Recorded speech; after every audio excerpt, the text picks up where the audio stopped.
Good morning everyone, this is Poonam here. Welcome to your SSC class. Dear students, today we will discuss chapter Federalism. So let's start. First of all, you have to know that what is federalism. So it is a system of government in which the power is divided between a central authority and various constituent units of the country. So federalism में powers जो हैं वो divide होती हैं.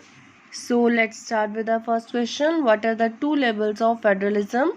So two levels are, first point is, one is the government for the entire country that is usually responsible for a few subjects of common national interest. So first one तो जो government है वो entire country के लिए होती है, जो responsible है, जो एक कॉमन नेशनल इंटरेस्ट से रिलेटेड सब्जेक्ट्स हैं, दैट इज सेंट्रल गवर्नमेंट.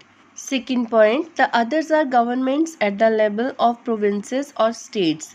ये स्टेट लेवल पे होती है, that look after much of the day to day administering of the state. तो ये डे टू डे जो स्टेट में काम होते हैं उन वर्क्स को देखती है. How did India emerge as a federal state? So the answer is, India has emerged as an independent nation after a painful and bloody partition.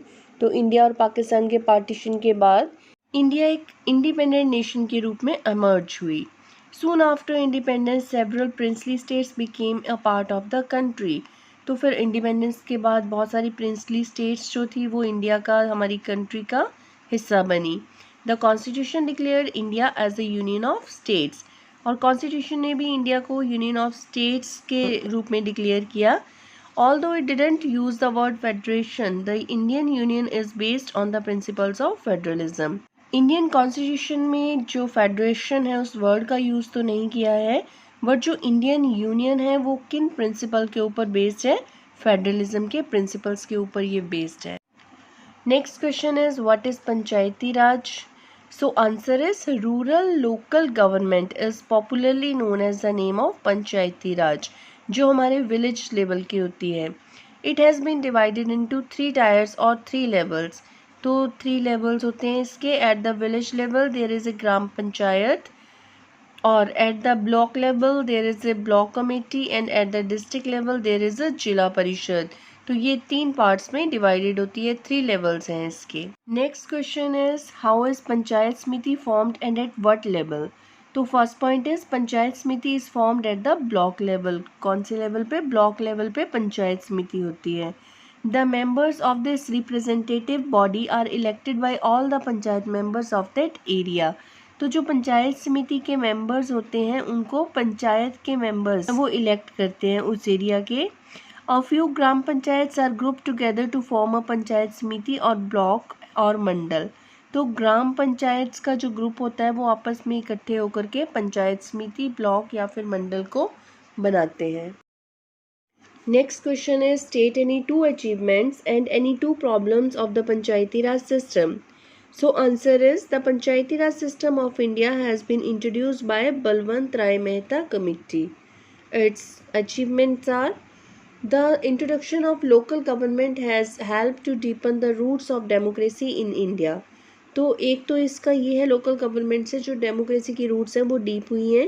Second point is, it has increased representation of scheduled caste, scheduled tribes and women as well.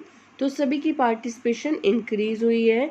और problems क्या हैं? At the same time its problems are, while elections are held regularly but gram sabhas, block committees and zilla parishads do not hold their meetings regularly. See, elections तो regularly हो रहे हैं but जो ग्राम सभा, block committee और ज़िला परिषद है उनकी मीटिंग्स रेगुलरली नहीं हो रही हैं. Second problem is, most of the state governments are not ready to provide powers to the local governments. तो जो स्टेट गवर्नमेंट्स है वो लोकल गवर्नमेंट को पावर देने के लिए तैयार ही नहीं है. Neither they are ready to provide sufficient funds for their needs, और ना ही वो उनकी नीड्स के लिए फंड देने के लिए रेडी हैं. Next question is, how are constitutional changes made in a federal system. Constitution में अगर चेंजेस करनी हो तो वो कैसे कर सकते हैं हम लोग फेडरल सिस्टम में? So answer is, it is not easy to make changes to power sharing of power between the union government and the state government. Means ये एक बहुत डिफ़िकल्ट प्रोसेस है यूनियन गवर्नमेंट और स्टेट गवर्नमेंट के बीच में power sharing को लेकर कोई भी चेंज करना. The parliament can not on it's own change this arrangement. तो पार्लियामेंट जो है वो अकेले अपने आप से ही इस सारे अरेंजमेंट को चेंज नहीं कर सकती है। Any change to it has to be first passed by both the houses of parliament with at least 2/3 majority। तो 2/3 मेजोरिटी के साथ दोनों हाउसेस से पहले ये इस चेंज को पास करवाना चाहिए। Then it had to be ratified by the legislature of at least half of the total seats। तो फिर जो लेजिस्लेटर की हाफ ऑफ द सीट्स है उनके द्वारा भी इसको कंफर्म किया जाना चाहिए। So next question is describe the 3/4 distribution of legislative powers between the union government and state government, और how is sharing of power between the union and the state governments basis to the structure of the Constitution of India, explain। It contains 3 lists: union list, state list and concurrent list। तो first one is union list।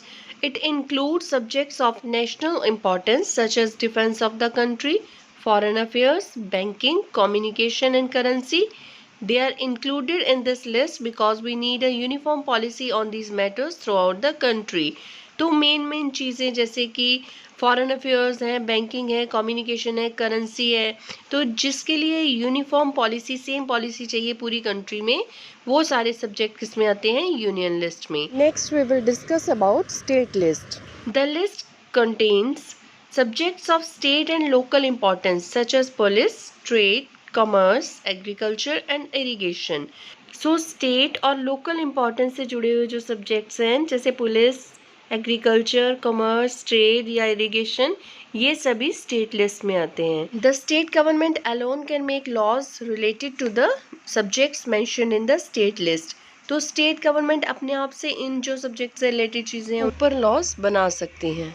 And third is concurrent list. It include subject of common interest to both, जो union, जो central से भी और state से भी, दोनों के कॉमन इंटरेस्ट से रिलेटेड हो। The union government as well as the state government such as education, forest, trade unions, marriage, adoption and succession। तो इन सब से रिलेटेड जो मैटर्स हैं वो कंकरेंट लिस्ट में आते हैं। Both the union as well as state governments can make laws on the subject mentioned in this list.